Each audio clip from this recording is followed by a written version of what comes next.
اعوذ باللہ من الشیطان الرجیم بسم اللہ الرحمن الرحیم وَإِذْ بَوَّأْنَا لِإِبْرَاهِيمَ مَكَانَ الْبَيْتِ أَلَّا تُشْرِكْ بِي شَيْئًا وَطَهِّرْ بَيْتِيَ لِلطَّائِفِينَ وَالْقَائِمِينَ وَالرُّكَّعِ السُّجُودِ۔ یہ سورہ حج کی آیت نمبر 26 ہے، 26، اور ترجمہ یہ ہے: اور وہ وقت یاد کے لائق ہے، یاد کرو وہ وقت جب ہم نے ابراہیم کے لیے بیت اللہ کی جگہ متعین کر دی کہ تم میرے ساتھ کچھ بھی شریک نہ کرنا، اور پاک کرو میرے گھر کو طواف کرنے والوں کے لیے، قیام کرنے والوں کے لیے، رکوع اور سجود کرنے والوں کے لیے۔ حضرات گرامی، یہاں سے حضرت ابراہیم علیہ السلام کے خانہ کعبہ کی تعمیر کا ذکر ہو رہا ہے کہ اس سے پہلے جو اللہ رب العزت نے بیان فرمایا تھا کہ ہم نے اس مسجد حرام کو بنا دیا ہے، ہر ایک کے لیے ہے، یہاں پر اللہ کی عبادت کی جائے، لوگ یہاں پر آئیں، اور یہاں پر کسی بھی قسم کا گناہ کرنا بہت زیادہ بڑھ کر اس کا گناہ ہوتا ہے، اور اس پر بہت سخت سزا ہے، عذاب۔ اللہ نے فرمایا تھا نُذِقْهُ مِنْ عَذَابٍ علیم، ہم دردناک عذاب کا مزہ اسے چکھائیں گے جو یہاں پر الحاد کرے گا۔ اب یہاں سے تذکرہ ہو رہا ہے کہ یہ جو خانہ کعبہ ہے، یہ خانہ کعبہ کی دوبارہ تعمیر حضرت ابراہیم علیہ السلام نے کی تھی۔ اب یہ بات جو ہے کہ خانہ کعبہ کی تعمیر کیا حضرت آدم علیہ السلام نے کی تھی یا ان سے پہلے فرشتوں نے کی تھی، یہ چیز اتنی تو متعین نہیں ملتی ہے۔ البتہ حدیث شریف سے جو ہمیں پتہ چلتا ہے وہ یہ کہ حضرت ابراہیم علیہ السلام کی تعمیر سے پہلے خانہ کعبہ موجود تھا، اس کی عمارت، اس کی بنیادیں موجود تھی، عمارت اس کی موجود تھی۔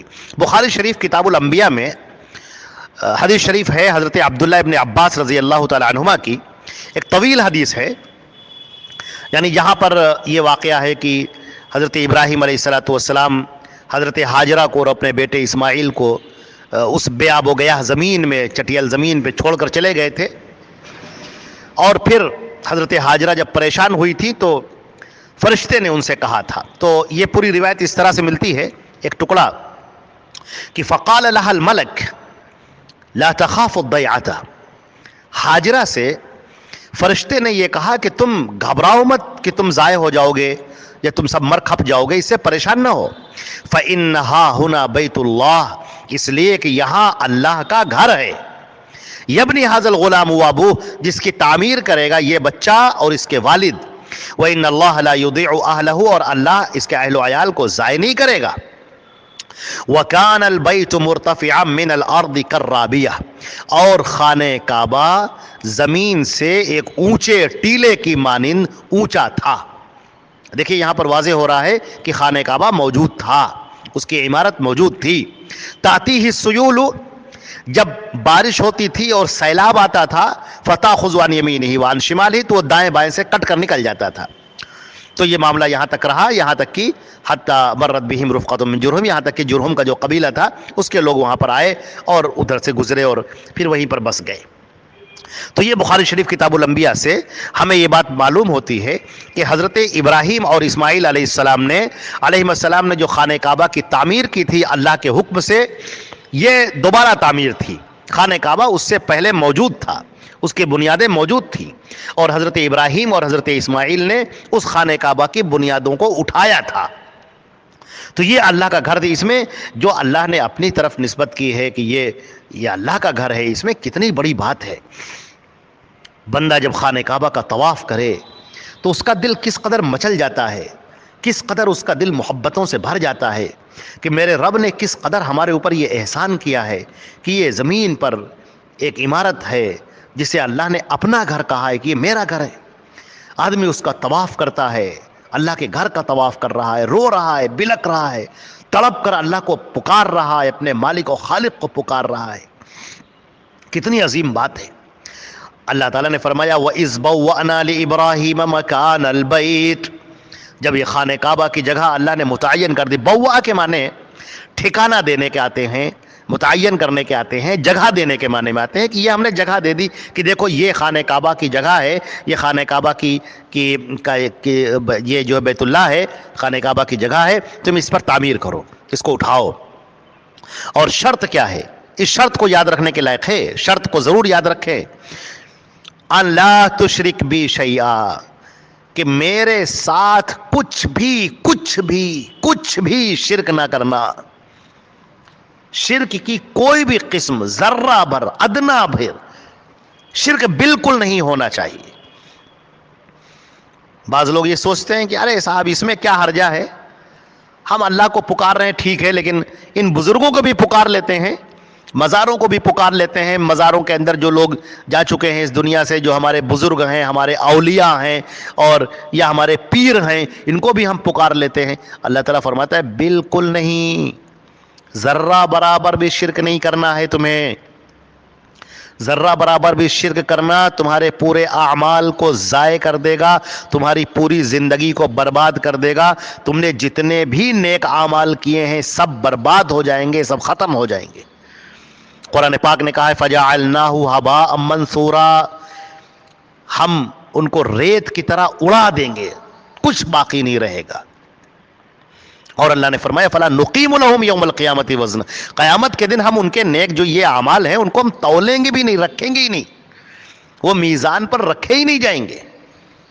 تو ذرہ برابر بھی شرک نہیں کرنا ہے۔ افسوس یہ ہے کہ آج یہی امت مسلمہ جو توحید کے لیے ابھری تھی، جس کو اللہ کے رسول صلی اللہ علیہ وسلم نے خالص توحید کی دعوت دی تھی، آج امت مسلمہ کس قدر شرک میں مبتلا ہے۔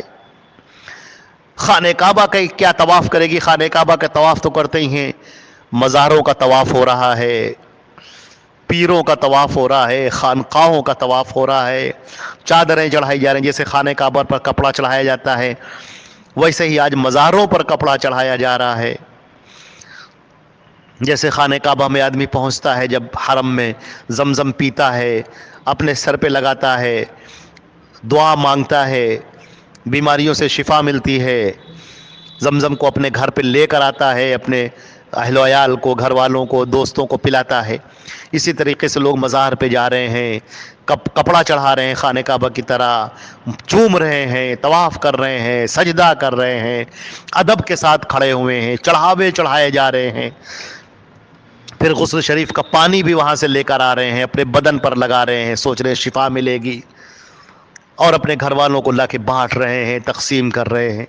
اللہ کی پناہ، یہ شرک انسان کو کہاں لے جائے گا؟ تمہاری ساری نمازیں ضائع ہو گئیں، سارا حج، سارا عمرہ، ساری تلاوت، سارے ذکر و اذکار سب ختم ہو گئے، یہ شرک آیا اور ساری چیزیں برباد ہو گئیں۔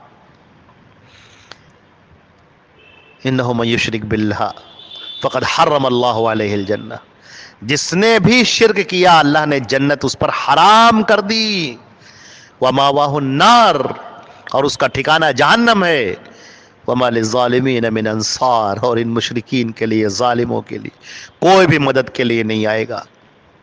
یہ سمجھ رہے ہیں کہ یہ پیر، یہ بزرگ، یہ اولیاء، یہ سب ہماری سفارش کریں گے، کوئی بولے گا تک نہیں۔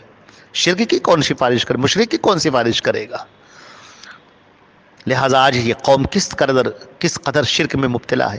گھر کے اندر گاڑیوں پہ نیمبو مرچی ٹانگتی ہے، بلاؤں سے، مصیبتوں سے دور رہے، ہاتھوں میں دھاگا ہے، پیروں میں دھاگا ہے، کمر میں دھاگا ہے، باندھے ہے کہ ہم مصیبتوں سے دور رہیں گے، پریشانیوں سے دور رہیں گے۔ اللہ اکبر۔ مسند احمد کی روایت ہے، نبی کریم صلی اللہ علیہ وسلم کے سامنے 9 لوگ حاضر ہوئے بیعت کرنے کے لیے، آپ نے 8 سے بیعت لے لی، 8 لوگوں سے ایک کو چھوڑ دیا۔ اس شخص نے عرض کیا اللہ کے رسول، میں نے بھی تو آپ کے ہاتھ پر، میں اسلام قبول کرنے کے لیے حاضر ہوا ہوں، بیعت کرنے کے لیے حاضر ہوا ہوں، میں بھی چلوں گا جہاد میں آپ کے ساتھ میں۔ آپ نے فرمایا ان بکا تمیمہ، گلے کے اندر تم یہ دھاگا باندھے ہوئے جو گلے کے اندر تعویذ لٹک رہا ہے تمہارے۔ اس شخص نے جیسے ہی سنا اللہ کے رسول کی بات، اس نے اپنا ہاتھ ڈالا گردن میں اور دھاگے کو توڑ کے نوچ کے پھینک دیا۔ اللہ کے رسول کا چہرہ کھل اٹھا، آپ نے فرمایا کہ سنو، اپنا ہاتھ آپ نے بڑھایا، کہا بیعت کی اس کے، اور کہا کہ اگر تم اسی پر مر جاتے تو تم جاہلیت کی موت مرتے، یعنی کفر اور شرک کی تمہاری موت ہوتی، اسلام کی موت نہ ہوتی۔ یہ جان لینا چاہیے کہ آج لوگ کس قدر تعویذوں پر بھروسہ کر رہے، گنڈوں پر، دھاگوں پر، نیمبو پر، مرچی پر، وہ سب ٹانگے دے رہے ہیں۔ ان سب سے بچنا ہے۔ اللہ نے پہلی شرط لگائی ہے، یہ پہلی شرط ہے کہ تم شرک نہیں کرو گے ذرہ برابر بھی۔ وَطَهِّرْ بَيْتِيَ لِلطَّائِفِينَ، اور میرے گھر کو پاک کرو گے شرک کی آلودگیوں سے۔ یہ گھر پاک رہنا چاہیے۔ طواف کرنے والے یہاں آئیں گے، طواف کرنے والوں کے لیے، یہاں کھڑے ہونے والوں کے لیے جو ہم سے مناجات کریں گے، اور رکوع میں جانے والوں کے لیے، سجدہ کرنے والوں کے لیے اس گھر کو پاک کر دو۔ ذرہ برابر یہاں پر گندگی نہ رہے، کفر کی، شرک کی، کوئی خرافات یہاں پر نظر نہ آئے۔ یہ کعبہ بالکل پاک و صاف ہو جائے، بندہ اپنے رب کے حضور حاضر ہو جائے، اللہ سے مانگے، تڑپ کر مانگے، گڑ گڑا کر مانگے، ہاتھ اٹھا کر مانگے، سجدے میں مانگے، دل میں پکارے، اٹھ کر پکارے، بیٹھ کر پکارے، کھڑے ہو کر پکارے، لیٹ کر پکارے، جیسا جی چاہے وہ اللہ کو پکارے۔ اللہ اس کی پکار کو سن رہا ہے، بندہ اپنے رب سے قریب ہوتا جا رہا ہے۔